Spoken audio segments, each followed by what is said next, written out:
खुदा करे कि मेरी अर्ज़ पाक पर उतरे वो फसले गुल जिसे अंदेशा ये सवाल ना हो। खुदा करे। अस्सलामु अलैकुम। आज मैं आप सबको एक खास दिन के बारे में बताना चाहता हूँ। 6 सितंबर को हम त्योहार मनाते हैं। ईदों से हमें इनका फ़िक्र है। ये दिन हमें याद दिलाती है कि हमें अपने बच्चों से मोहब्बत करनी चाहिए और जब हम बड़े हो जाएंगे तो हम मिलकर अपने पाकिस्तान की खिदमत करेंगे। पाकिस्तान जिंदाबाद।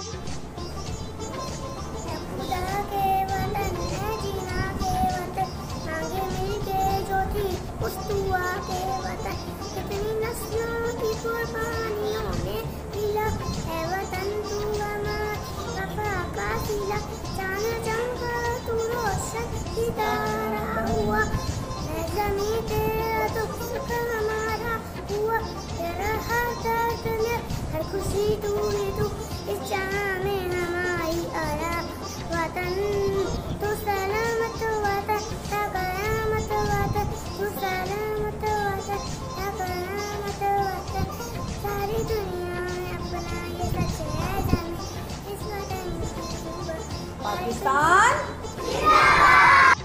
हम हक पर जान लुटा देंगे, हम सबके शहादत वाले को साथ हमारा तन कर दे जो मौत से डरने वाले हैं। शाबाश। मरते हैं उड़ते हैं पर कभी झुकते नहीं है मेरे वतन तेरे ये लाल कभी देखते नहीं। अस्सलामु अलैकुम। आज 6 सितंबर का दिन है। ये वो खास दिन है जब दुश्मनों ने हमारे मुल्क पर हमला किया और हमारी पाक फौज ने बहुत बहादुरी से जंग लड़ी और हमारे मुल्क में जवानों ने उनसे मुंह तोड़कर बताया कि ये हमारा मुल्क है। जी, ये हमारा मुल्क है, हम इसकी हिफाजत करना जानते हैं। हम इसकी हिफाजत करना जानते हैं। पाकिस्तान जिंदाबाद। यस जी खौला। 1965 की जंग में पाक फौज ने मुल्क की सरहदों का दिफा बावकार अंदाज में मौसर बनाते हुए दुनिया को ये बावर करा दिया कि हम एक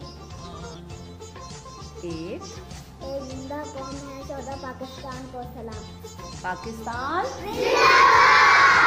पाकिस्तान जी अरसलान।